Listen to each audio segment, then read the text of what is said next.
सभी का स्वागत है। बाजार में हालिया गिरावट के बाद निवेशक अक्सर सुरक्षित जगहों की तलाश करते हैं।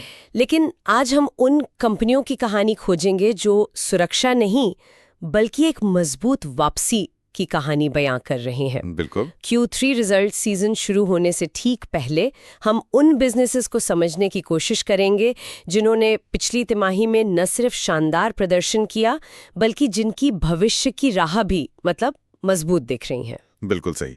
आज हम लगभग 15-16 अलग-अलग क्षेत्रों की उन कंपनियों पर गहराई से बात करेंगे जिनके सिर्फ Q2 के नतीजे ही अच्छे नहीं थे, बल्कि मैनेजमेंट की कमेंट्री, भविष्य के लिए ग्रोथ की गाइडेंस और जो विस्तार की योजनाएं हैं वो भी काफी सकारात्मक हैं। और शायद वैल्यूएशन भी।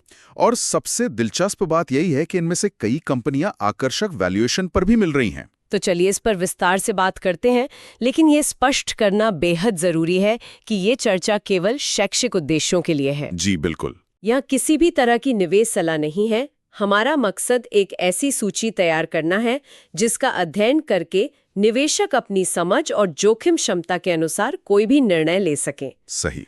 अगर आपको हमारी ये कोशिश किसी भी तरह से मूल्यवान लगती है तो कृपया इस वीडियो को लाइक, शेयर और सब्सक्राइब करें और बेल आइकॉन पर जरूर क्लिक करें ताकि हमारे नए वीडियो की जानकारी आप तक पहुंच सके। चलिए शुरू करते हैं।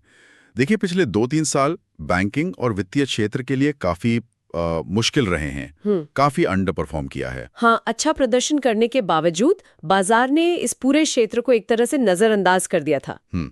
लेकिन अब ऐसा लग रहा है कि हवा का रुख बदल रहा है। यही मैं पूछने वाली थी, ऐसा क्या बदल गया है? क्यों अचानक से ये सेक्टर फिर से सबकी नजरों में आ रहा है? इसके पीछे कई बड़े मैक्रो इकोनॉमिक कारण हैं। भारत की क्रेडिट ग्रोथ यानी कर्ज लेने की रफ्तार, अच्छा, जो गिरकर 6-7% पर आ गई थी, वो अब फिर से डबल डिजिट की ओर बढ़ रही है। ओके। सरकार की नीतियां जैसे हालिया ब्याज दरों में नरमी के संकेत और जीएसटी का सरलीकरण, वो भी मददगार साबित हो रही हैं। महंगाई भी अब काबू में है और इस साल मॉनसून का प्रदर्शन भी अच्छा रहा है।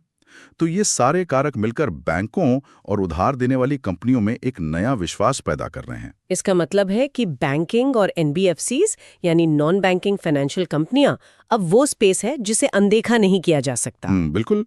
लेकिन यहाँ तो इतनी सारी कंपनियां हैं, सही चुनाव कैसे किया जाए? क्या कोई ऐसा फ्रेमवर्क या 4-5 सवालों की चेकलिस्ट है जिससे इस शोर में से सही संकेत को पकड़ा जा सके? बहुत अच्छा सवाल है।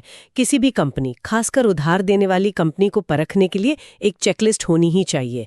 मेरे हिसाब से 4 चीजें सबसे जरूरी है। बताइए। पहली और सबसे महत्वपूर्ण है एसेट क्वालिटी। क्या कंपनी का दिया हुआ कर्ज सुरक्षित है? ये स्थिर रहनी चाहिए या इसमें सुधार होना चाहिए? सबसे जरूरी। दूसरा है एग्जीक्यूशन, मतलब क्या मैनेजमेंट जो कहता है वो करके दिखाता है। उनका ट्रैक रिकॉर्ड। हाँ, उनका ट्रैक रिकॉर्ड कैसा है। तीसरा है ऑपरेटिंग लीवरेज, यानी क्या कारोबार के बढ़ने के साथ कंपनी का मुनाफा लागत से ज्यादा तेजी से बढ़ सकता है। और चौथा है वैल्यूएशन और ग्रोथ का सही संतुलन। सिर्फ सस्ती कंपनी अच्छी नहीं होती और सिर्फ तेज ग्रोथ वाली कंपनी हर कीमत पर खरीदने लायक नहीं होती। बेहतरीन। तो चलिए इसी फ्रेमवर्क को ध्यान में रखते हुए शुरुआत करते हैं बैंकिंग सेक्टर से। Q2 में बैंकों के लिए तस्वीर काफी साफ हुई है। बिल्कुल। बड़े प्राइवेट बैंक जैसे HDFC, ICICI वो अपनी जगह स्थिर हैं, लेकिन उनके वैल्यूएशन इतने ज्यादा हैं कि यहां से बहुत बड़ी छलांग की उम्मीद करना मुश्किल है। सही। असली मौके मिड साइज और स्मॉल साइज बैंकों में दिख रहे हैं। मिड साइज में IDFC फर्स्ट बैंक की कहानी बहुत दिलचस्प है। लेकिन एक चिंता ये भी है कि IDFC फर्स्ट ने अतीत में काफी संघर्ष किया है। क्या मैनेजमेंट ने अब ऐसा कुछ बदला है जिससे निवेशकों का भरोसा वापस आ सके, या ये सिर्फ अच्छी मैक्रो इकोनॉमिक स्थिति का फायदा है? ये दोनों का मिश्रण है।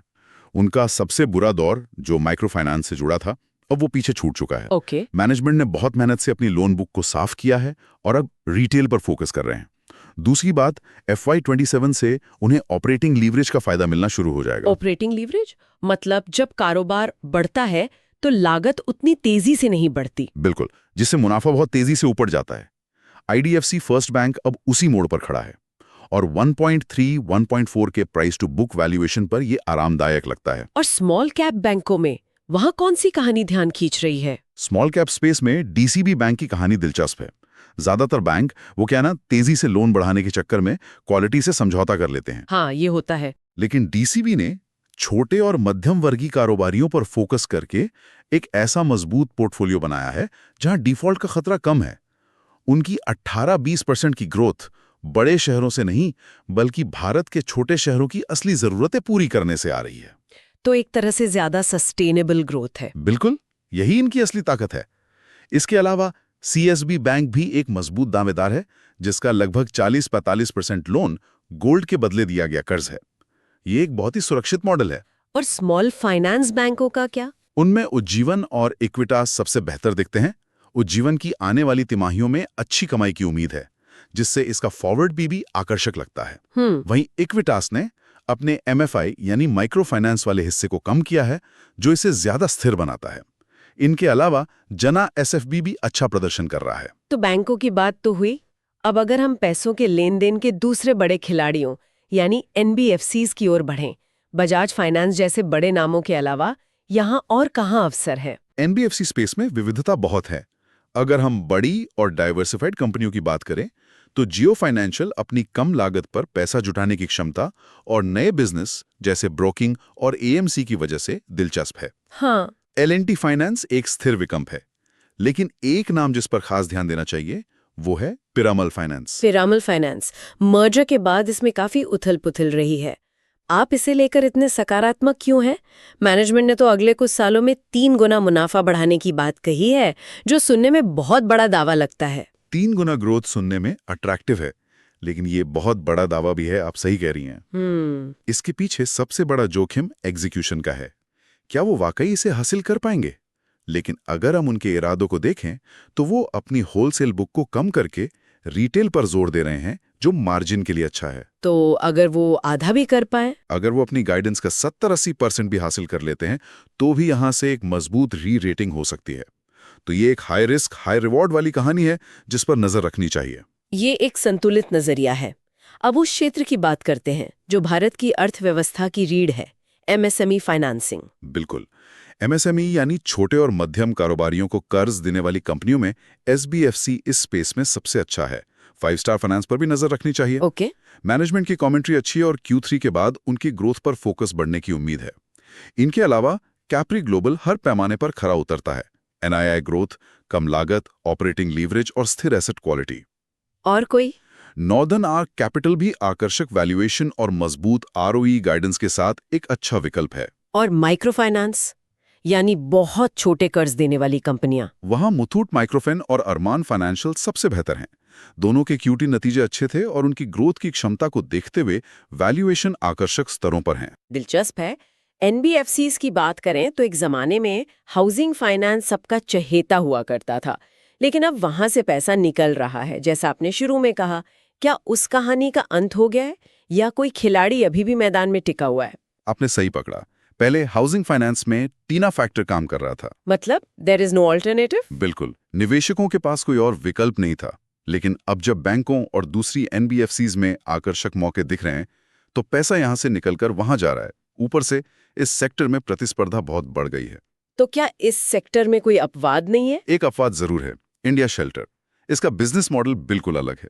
ये बड़े शहरों की भीड़ से दूर टियर 3 और टियर 4 शहरों में काम करता है। अच्छा। और उन सेल्फ एम्प्लॉयड ग्राहकों पर फोकस करता है जिन्हें बड़े बैंक आसानी से लोन नहीं देते। इस अनोखे मॉडल की वजह से ये बड़ी प्रतिस्पर्धा और मैक्रो दबावों से काफी हद तक बचा हुआ है। यानी कि फिनटेक और बाजार से जुड़ी कंपनियों में क्या चल रहा है? फिनटेक में जैगल प्रीपेड एक सिद्ध मॉडल है जो लगातार अपनी गाइडेंस से बेहतर प्रदर्शन कर रहा है। ओके। ब्रोकिंग की बात करें तो एंजल वन और ग्रो पर नजर रखनी चाहिए। ग्रो को अपने बड़े यूजर बेस और क्रॉस सेल की क्षमता के कारण हमेशा प्रीमियम वैल्यूएशन मिलने की संभावना है। क्रॉस सेल मतलब? एक ही ग्राहक को स्टॉक ब्रोकिंग के अलावा म्यूचुअल फंड, लोन या बीमा जैसे दूसरे प्रोडक्ट बेचना। एकदम सही। और वेल्थ मैनेजमेंट में नोवामा वेल्थ सबसे अच्छा विकल्प बना हुआ है। क्यों? देखिए, सीधी सी बात है, हो सकता है कंपनी की कुल बिक्री उतनी तेजी से ना बढ़ रही हो, लेकिन उनका जो मुख्य वेल्थ मैनेजमेंट का काम है वो बहुत स्थिर है और उससे लगातार कमाई हो रही है। उनके कोर वेल्थ बिजनेस में 20-25% की मजबूत ग्रोथ है और यही बात इसे एक सुरक्षित दाव बनाती है। एक सवाल जो कई निवेशकों के मन में होता है, सीडीएसएल, कैम्स, केफिन जैसी कंपनियों का क्या? ये तो बाजार के इंफ्रास्ट्रक्चर का हिस्सा है। कहानी तो अच्छी है। कहानी में कोई कमी नहीं है, ये शानदार कंपनियां हैं, लेकिन समस्या वैल्यूएशन की है। बहुत ज्यादा है। हाँ, ये बहुत ज्यादा महंगी हैं।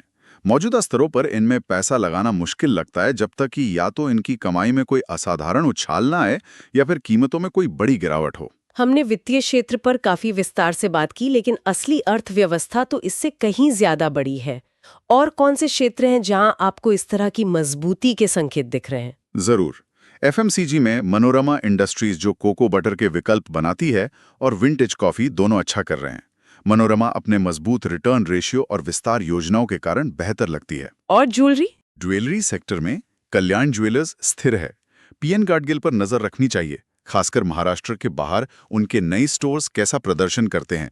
और ज्वेलरी बनाने वाली कंपनियों में स्काई गोल्ड सबसे मजबूत खिलाड़ी है। और रिटेल और ईएमएस यानी इलेक्ट्रॉनिक्स मैन्युफैक्चरिंग सर्विसेज में कौन से नाम ध्यान खींच रहे हैं? वैल्यू फैशन रिटेल में V2 रिटेल और बाजार स्टाइल रिटेल। इलेक्ट्रॉनिक रिटेल में आदित्य विजन अपनी मजबूती क्षेत्रीय पकड़ के कारण सबसे अलग है, खासकर बिहार और झारखंड जैसे राज्यों में। अच्छा। ईएमएस सेक्टर की बात करें तो केन्स टेक्नोलॉजी वैल्यूएशन में गिरावट के कारण एक अवसर हो सकता है। केन्स को लेकर एक चिंता हमेशा वर्किंग कैपिटल की रही है, क्या उसमें कोई सुधार है? यही सबसे महत्वपूर्ण सवाल है। अगर वो वर्किंग कैपिटल पर अपनी गाइडेंस पूरी करते हैं तो ये स्टॉक यहां से बहुत अच्छा कर सकता है। इसके अलावा सिरमा एसजीएस भी एक अच्छा विकल्प है, जो अब हाई मार्जिन वाले डिवीजनों पर ध्यान केंद्रित कर रहा है। और अंत में अस्पताल और पीईबी यानी प्री इंजीनियर्ड बिल्डिंग्स के क्षेत्र में क्या हो रहा है? अस्पताल क्षेत्र में यथार्थ और जीना सीखो दोनों ही बेहतरीन प्रदर्शन कर रहे हैं और उनके रिटर्न रेशियोज काफी मजबूत हैं। और पीबी स्पेस जो कि पहले से तैयार बिल्डिंग स्ट्रक्चर बनाते हैं, उसमें इंटरआर्क और ईपैक प्रीफैब अपने अपने नीश में बहुत मजबूत हैं। वो कैसे? इंटरैक्ट डेटा सेंटर और सोलर जैसे कॉम्प्लेक्स प्रोजेक्ट्स पर फोकस करता है, जबकि ईपैक प्रीफैब ने कम समय में प्रोजेक्ट पूरा करने में अपनी एक अलग पहचान बनाई है। तो इस पूरी चर्चा से ये स्पष्ट है कि वित्तीय क्षेत्र फिर से फोकस में है, लेकिन अन्य क्षेत्रों में भी मजबूत वापसी की कहानियां मौजूद हैं। अगर हम आज की बातचीत का सार निकालें तो एक अध्ययन योग्य व्यवसाय की पहचान करने का सही तरीका क्या है? ये हमारी उस 4 पॉइंट की चेकलिस्ट पर वापस आता है।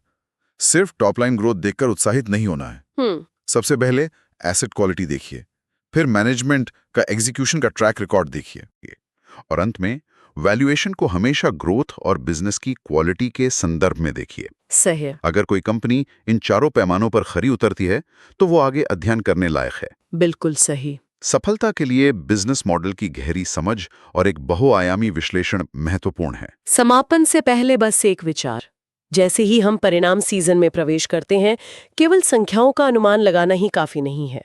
असली समझ उन संख्याओं के पीछे के क्यों को समझने से आती है। एक महत्वपूर्ण सवाल यह है, इनमें से कौन सी कंपनियों ने एक ऐसा लचीला बिजनेस मॉडल बनाया है जो न केवल मौजूदा तेजी के दौर में पनप सकता है, बल्कि अगले मंदी के दौर को भी ताकत से पार कर सकता है। बिल्कुल, असली विजेता वही होगा। यह सोचने के लिए एक बेहतरीन बिंदु है। अगर आपको हमारी ये चर्चा मूल्यवान लगी तो कृपया वीडियो को लाइक, शेयर और सब्सक्राइब करना ना भूलें और बेल आइकन पर क्लिक करें ताकि आप हमारे भविष्य के विश्लेषण से अपडेट रहें। आपके समय के लिए धन्यवाद।